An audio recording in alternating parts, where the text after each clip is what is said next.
서울과학대학교 실내건축디자인과의 황성재 교수입니다.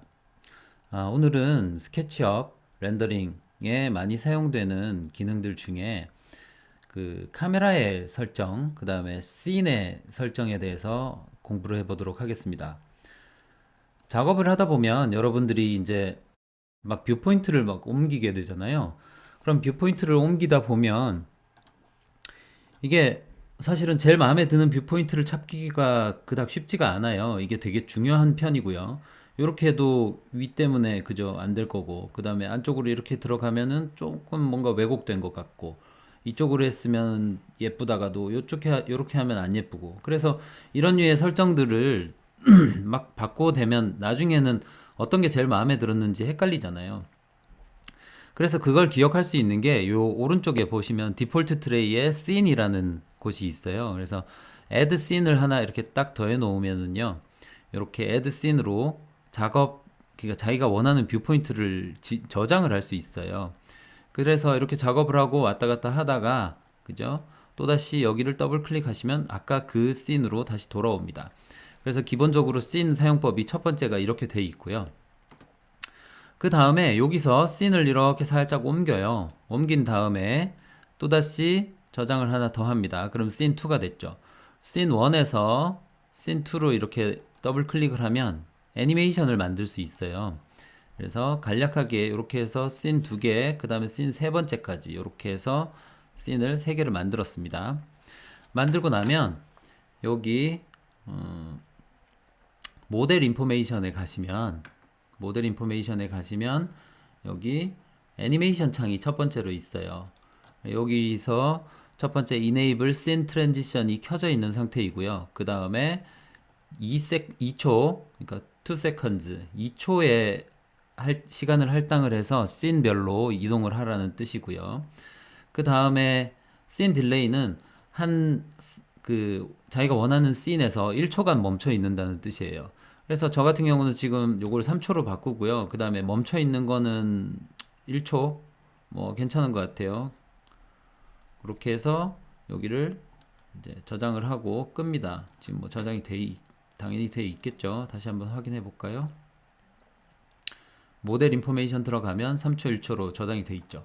그 다음에 이렇게 해서 씬 1, 씬 2, 씬 3가 되어 있는 상태고, 그 다음에 여기서 마우스를 오른쪽 누르시면 플레이 애니메이션을 누르면 이렇게 해서 애니메이션이 왔다 갔다 하는 걸 알 수 있어요. 그래서 뭐 필요하다면 건축주한테 이렇게도 보여줄 수 있을 거고요. 또 요 애니메이션에 따라서 렌더링도 걸 수 있습니다. 그래서 스탑 하고 다시 에셋 에디터 가신 다음에 여기 애니메이션 창을 활성화시키면, 그죠? 활성화시키면은 요 엔타이어 애니메이션이 아까 있잖아요. 여기 만들어놨던 요 애니메이션 있죠. 요거에 따라서 렌더링이 연속적으로 걸리는 걸 알 수 있어요. 그래서 애니메이션 렌더링도 걸 수 있다라는 거에 대해서 이제 간략하게 설명을 하고요. 지금은 애니메이션으로 우리가 뭔가 하지 않을 거예요. 그러니까 일단 요런 게 있다는 설명만 드리고요. 그래서 씬이라는 것들이 우리가 막 왔다 갔다 하면서 뷰포인트가 막 이렇게 꼬여가지고 막 작업하다가 잘 모르겠잖아요. 그죠? 그러면 씬을 누르면 다시 원 상태대로 돌아옵니다. 그래서 씬을 잘 저장하는 방법을 사용을 하시는 거를 권장을 드리고요. 그 다음에 씬이라는 거를 우리가 이렇게 1, 2, 3을 이렇게 보통 사용을 해요. 그래서 여러분들한테 뷰포인트를 잡아오세요 라고 하면 이 씬을, 그죠? 한 서너 개 정도를 잡아오면 되는 거잖아요. 그죠?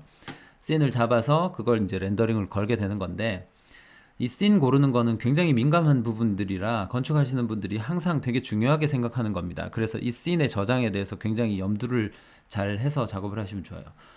근데 보시면 우리가 이제 이 씬을 작업을 할 때 항상 헷갈리는 것들이, 나는 이렇게 뷰포인트를 잡는 게 멋진데 왜 교수님은 이렇게 잡으면 안 된다고 하는 거예요. 그죠? 이런 상황들이 되게 많아요. 그 이유가 일반적으로 우리가 이제 이 내부를 보여주고자 할 때는 우리가 일반적으로 사람들이 걸어 다니면서 혹은 앉았을 때 여기서 바라볼 수 있는 이 시점에 대한 시뮬레이션을 하는 거죠. 그러니까 실제로 지어지지 않은 건물을 우리가 이걸 지은 다음에 얼마나 아름답게 보여질까에 대해서 상상 혹은 그걸 이렇게 시뮬레이션, 그러니까 그 묘사를 하는 거죠. 그래서 시뮬레이션이라는 표현이 딱 맞는데, 그래서 시뮬레이션을 해 봤는데 실제로 이게 예쁘지 않으면 그저 조명의 위치를 이렇게 바꿔볼 수도 있는 거고요. 그 다음에 천장에 있는 조명 위치도 바꿀 수 있는 거고, 그 다음에 이 우물 천장의 크기나 모양, 색깔도 바꿔볼 수 있는 거잖아요. 그렇기 때문에 이거에 대한 어떤 뭐 물론 예술 작품을 만드는 경우도 있긴 하겠지만 통상적으로는 시뮬레이션이 가장 큰 목적입니다. 그런데 뷰포인트를 잡아오라고 하면 여러분들이 이제 여기다가 뭔가 많은 개체들을 집어 넣어요. 그래서 집어 넣고 나면 여기다가 이걸 이제 자기가 작업을 열심히 한 것들을 다 보여주고 싶은 거죠. 그래서 어떻게 되냐면 잘 보이는 뷰를 잡으려고 하면 통상적으로 뷰포인트가 자꾸 위쪽으로 올라갑니다. 그래서 이런 뷰포인트를 잡은 다음에 그 다음 여기서 카메라를 바꿔요. 필드 오브 뷰 요걸 바꾸게 되면 이게 이제 초광각으로 바꿀 수 있어요. 이렇게 하면 이 한 장의 씬 안에 자기가 작업한 모든 걸 한 번에 보여줄 수 있잖아요. 그죠? 그러면 내가 이렇게 열심히 했다, 이렇게 잘했다라는 것들을 자랑하기 위해서 이런 뷰포인트를 처음에는 자꾸 쓰게 되는데요. 이렇게 쓰게 되면 이게 정말로 CCTV 같은 데서 뭔가 그 몰래 촬영하는 듯한 느낌들이 듭니다. 일반적인 인간들이 보는 게 아니고요. 그 카메라만 볼 수 있는 그런 뷰가 되는 거죠. 그래서 이제 이게 속칭으로 플라이 뷰 또는 뭐 파리 뷰가 되는 거거든요. 혹은 여러분들 보고 뷰포인트 잡아오세요 그러면은 이렇게 막 벽에다가 붙여갖고 이렇게 잡아오는 경우도 있어요. 그러면 꼭 파리가 벽에 붙어서 보는 것 같은 그런 느낌이 들거든요. 그래서 파리 뷰는 하지 말고 혹은 CCTV 뷰는 하지 마세요. 그러면 어떻게 하는 것이 좋습니까? 보세요. 이렇게 하면은 이건 또 개뷰가 되는 거잖아요. 그죠? 속칭. 그래서 강아지가 보는 뷰도 좋지 않고 그 다음에 CCTV 뷰도 좋지 않습니다. 그러면 어떻게 해야 됩니까? 일반적인 사람의 눈높이에다가 맞추시면 돼요. 맞추면 되는데 그 눈높이를 정확하게 잘 못 맞추겠잖아요. 그죠? 그럴 때는 카메라에 포지션 카메라를 클릭하신 다음에 내가 서 있을 위치를 이렇게 선택을 합니다. 나는 여기 서 있을 거야. 그죠? 요 자리에서 서서 볼 거야. 이렇게 클릭을 하시고요. 그 다음 여기 지금 한번 클릭하고 아무것도 클릭이 안 된 상태예요. 이 상태에서 지금 1826이 입력이 돼 있는데 눈높이를 지금 1800으로 잡은 거예요. 사람 키가 뭐 좀 큰 사람들이 보통 1800 정도 되잖아요. 그러면 사람 키의 눈은 살짝 더 낮죠. 그죠? 그래서 저는 1700 정도로 잡으면 되겠습니다. 그래서 1700을 타이핑을 한 다음에 엔터를 치면은 그 눈높이로 이렇게 딱 고정이 됩니다. 그러면 이 위치에서 눈높이가 정확하게 정해졌죠. 그래서 이렇게 해서 씬을 먼저 하나 저장을 하고요. 그 다음에 이제부터 이제 설명을 해야 되는 것들이 조금 복잡한 부분들이 있는데 우리가 그 카메라로 이제 촬영을 할 때 휴대폰으로 촬영을 하죠. 그죠? 그래서 요즘 휴대폰들은 보면은 이렇게 광각, 그러니까 초광각, 표준, 그 다음에 줌 이렇게 해서 렌즈가 3개 있죠. 그러면 요 3개의 차이점을 여러분들 아시겠죠? 보통 카메라들이 이제 휴대폰 카메라에 달려있는 보통 렌즈들이 28mm 정도 채택하고 있어요. 그 28mm라는 게 통상적으로 광각이에요, 광각. 그래서 건축 사진 찍는 데는 적절한 그 광각 렌즈인데 그 렌즈로 여기를 그러니까 우리가 요 건축물의 지금 사이즈는 대략 알고 있잖아요. 그때 기억에 6m에 뭐 1200 정도 됐던 것 같은데 혹은 9m에 1200. 그래서 요렇게 되어 있는 상태에서 필드 오브 뷰를 클릭하신 다음에 여기 보시면 87도 이렇게 돼 있어요. 87. 그러면 87도가 어느 정도 보이는 건지 지금은 잘 모르겠지만 일단 87이 이 정도로 보인다라는 걸 해보고요. 그 다음에 여기다가 95 정도로 한번 쳐볼게요. 그러면 조금 더 왜곡이 많이 돼 있는 걸 알 수 있어요. 95를 치면 지금 보면은 굉장히 방이 넓어 보이죠. 그죠? 그 다음에 다시 여기서 필드 오브 뷰가 지금 선택이 돼 있는 상태에서 이번에는 80으로 엔터를 치면 그죠? 방이 훨씬 작아 보이죠? 같은 공간인데 그 다음 이번에는 한 60 정도로 쳐서 엔터를 쳐볼게요. 그러면 방이 더 작아 보이죠? 그죠? 그래서 이 field of view, 그러니까 화각이라고 합니다. 정확한 표현은 눈이 이걸 몇 도를 바라볼 것인가라는 그 화각이거든요. 그 화각이 60일 때 이 정도의 느낌이 나고, 그 다음에 80일 때 이 정도 느낌, 그 다음에 90일 때는 그죠? 더 넓게 보인다는 거예요. 그러면 잠깐 이제 우리가 검색을 해서 한번 찾아봅시다. 화각이라고 검색을 한번 해보자고요. 그리고 검색을 하면 이제 여기 뭐 그 위키백과에 나오는데, 여기에 화각에 따른 렌즈 분류라고 이렇게 돼 있어요. 그래서 통상적으로 47도가 눈이랑 가장 흡사한 표준 렌즈를 채용하고 있어요. 그게 50mm고요. 아까 이야기했듯이 28mm는 광각이라고 했잖아요. 그죠? 그러면 광각은 84에서 63 정도를 이야기를 하는 거고요. 그 다음에 초광각은 94라고 이야기를 하는 거죠. 그래서 요거에 따라서 그 화각이 가장 다른 거예요. 그러면 그 사람 눈이랑 가장 흡사한 47도를 한번 넣어 보자고요. 여기 잠깐 내려서 뭐 그림으로 된 것들도 좀 있으면 좋겠는데, 자 일단 해서 여기 들어와서 아까 사람 눈이 그죠? 47이었어요. 자 다시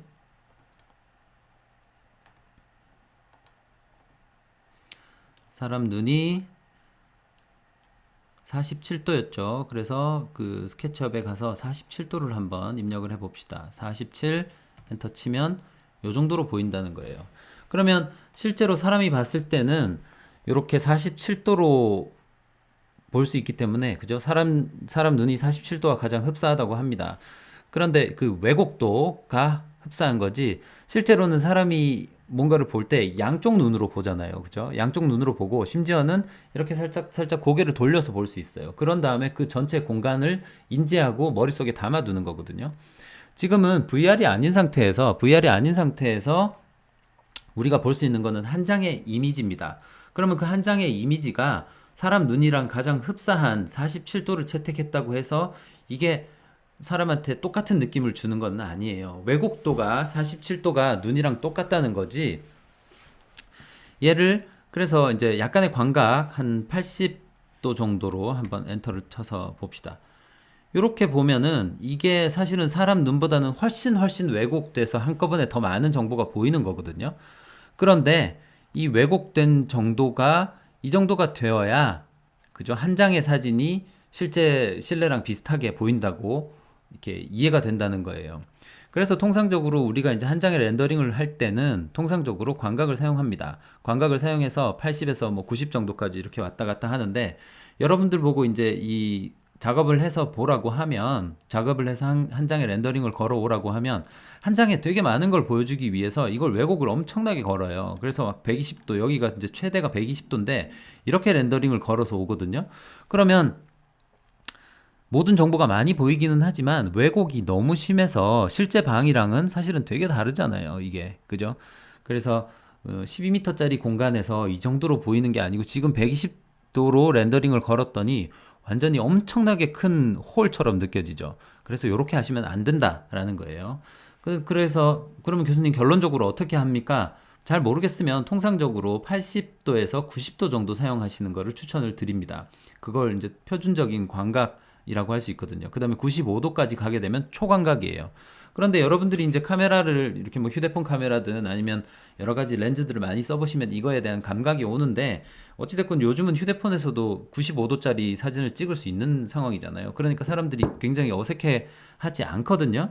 그렇기 때문에 95도도 사용이 가능할 것 같아요. 그래서 95 정도로 엔터를 친 다음에 렌더링을 걸면 이렇게 되고요.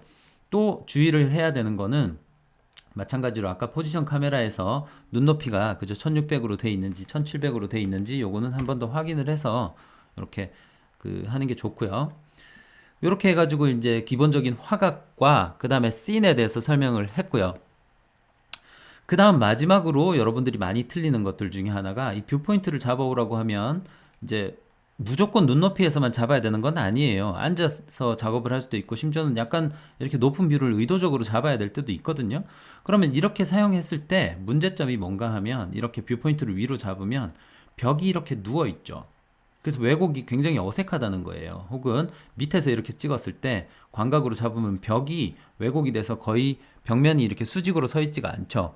그래서 이런 뷰를 뭐 근본적으로는 자주 쓰지 않는 거를 권장드리지만 꼭 써야 될 때는 어떻게 해야 되냐면 이렇게 해서 카메라 클릭하신 다음에 투포인트 퍼스펙티브를 찍어주시면 벽이 똑바로 서게 됩니다. 그래서 우리가 3점 투시도가 통상적인 이제 우리 컴퓨터에서 계산을 해서 해주는 그 투시도의 방법이거든요. 근데 그 3점 투시도는 그 원리가 이 벽면이 하나가 있고 그 다음에 이렇게 2점 두 개 양쪽에 소실점이 존재하는 거고요. 그 다음에 상하에 혹은 위쪽이나 또는 밑쪽을 잡아서 소실점을 하나를 더 잡는 거예요. 그래서 여기서 소실점이 3개가 되기 때문에 이렇게 가고요. 그 다음에 소실점이 여기가 있기 때문에 벽이 이렇게 삐뚤하게 눕는 겁니다. 그런데 그게 아니고요. 2점 투시도를 잡게 되면 소실점이 2개만 존재하고 수직면은 전부 다 수직으로만 그리는 거거든요. 그래서 그 그리기는 손으로 그릴 때는 3점 투시도가 훨씬 더 힘들어요. 당연히. 그런데 그 통상적으로는 2점 투시도로 잡으면 이게 더 그 왜곡이 덜해서 보세요. 뷰포인트를 이렇게 잡아 놓으면 굉장히 어색하잖아요. 그죠? 근데 이 상황에서 투포인트 퍼스펙티브를 한번 찍어주면 벽이 똑바로 서는 걸 알 수 있어요. 그래서 모든 작업 후에 그죠? 모든 작업 후에 자기가 원하는 뷰포인트를 이렇게 잡고 나서요. 꼭 요 버튼 한번 투포인트 퍼스펙티브는 한번 눌러주자. 그러면 웬만해서는 어색함이 덜합니다. 위로 가도 마찬가지고요. 밑으로 가도 그렇고 뷰포인트가 이렇게 왜곡되더라도 여기서 투포인트 퍼스펙티브만 한번 찍어주면 그래도 문제없는 투시도가 만들어질 걸로 예상이 돼요. 자, 오늘 그 씬에 대해서 간단하게 한번 설명을 해봤고요. 그죠? 그 다음에 그 씬을 이용해서 애니메이션 만드는 방법, 여기서 오른쪽 버튼 눌러서 플레이 애니메이션 누르면 이렇게 애니메이션이 이제 저절로 왔다 갔다 하고요. 건축주한테도 이렇게 보여줄 수 있을 거예요. 그 다음에 아까 이제 설명하다가 조금 아까도 설명을 했었죠. 이 플레이를 할 때 씬별로 중간에 스탑을 아예 빼버리면 이게 그냥 계속 그냥 왔다 갔다 하거든요. 그 정지된 씬 딜레이 없이. 그래서 0으로 해버리면 이거는 처음부터 끝까지 그냥 플레이 애니메이션이 돼버려요. 그래서 여러분들이 동영상을 그냥 쭉 만들고 싶으면 이런 식으로 만들어도 가능합니다. 당연히.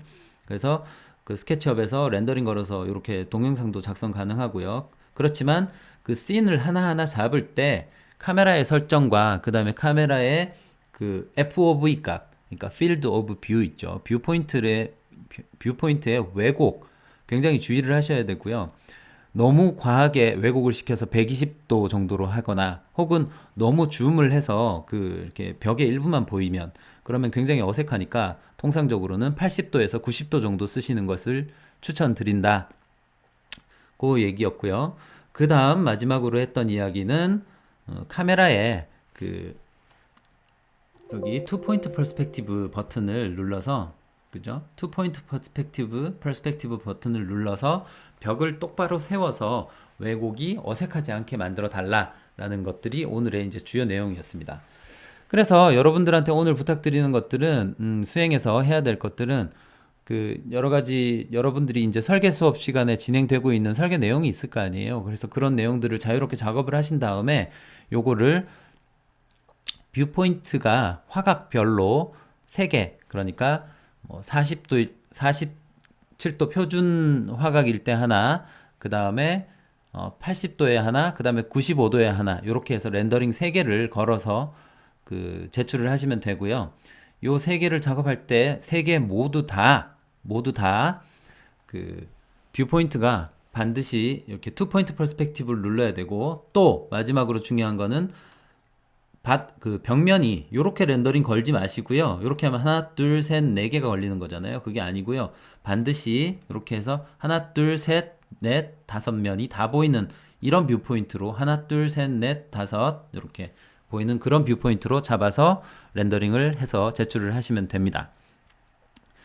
자, 6주차 수업 우리 오늘 7주차인가요? 네. 오늘 여기까지 해서 7주차 수업 마치도록 하겠습니다. 다음 주에 봐요. 안녕. And I've been chillin', watching the ocean with you. Baby, up with a slow motion crew. And we up in our clouds when people change, but not us. And we just chillin', kicking it, kissed by the sun. Could be soaked to the skin in the mall soon. I know she got the good vibes when